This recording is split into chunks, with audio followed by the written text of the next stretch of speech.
Buckle up, because what you are about to see can no longer be dishonestly dismissed as a conspiracy theory.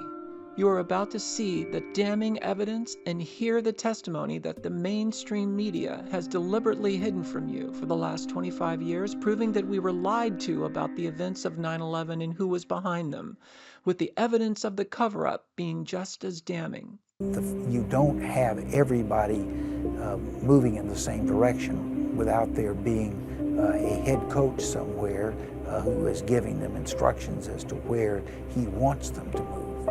So that includes before and after the events?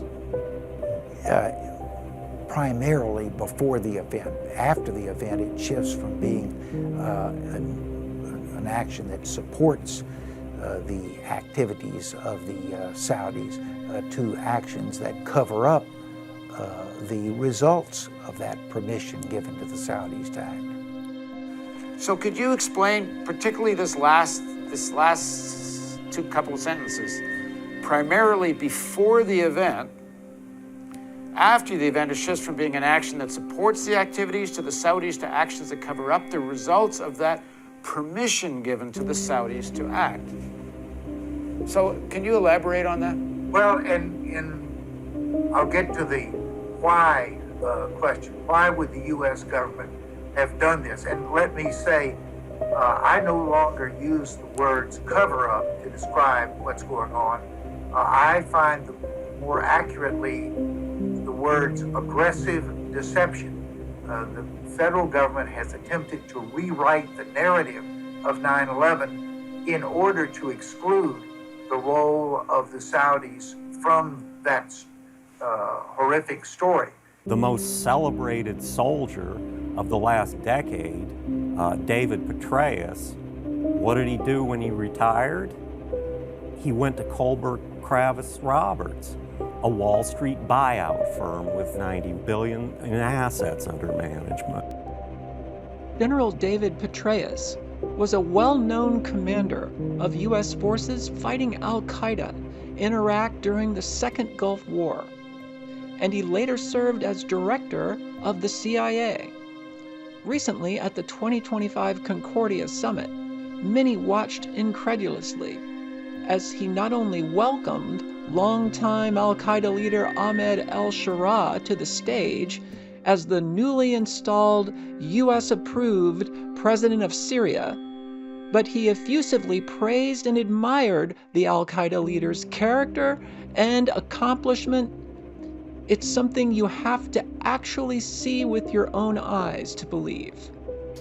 Please join again in welcoming President Ahmed al-Sharaa to the stage.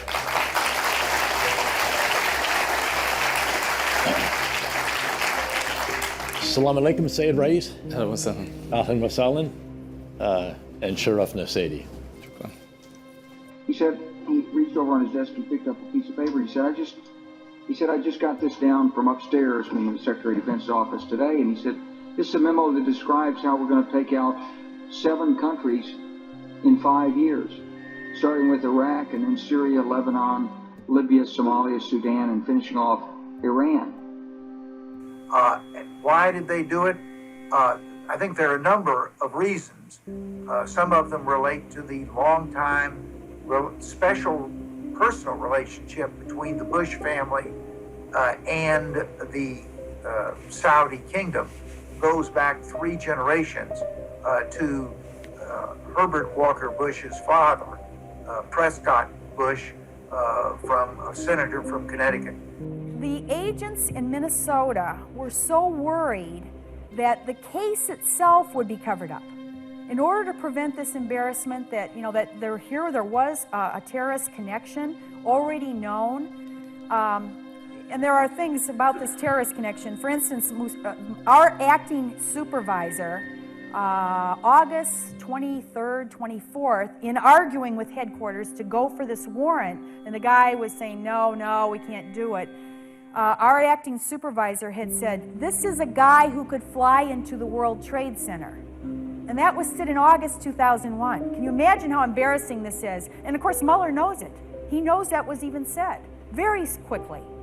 Now, and of course, so for 3 weeks, he's saying, Well, if we had known, we may have been able to prevent it.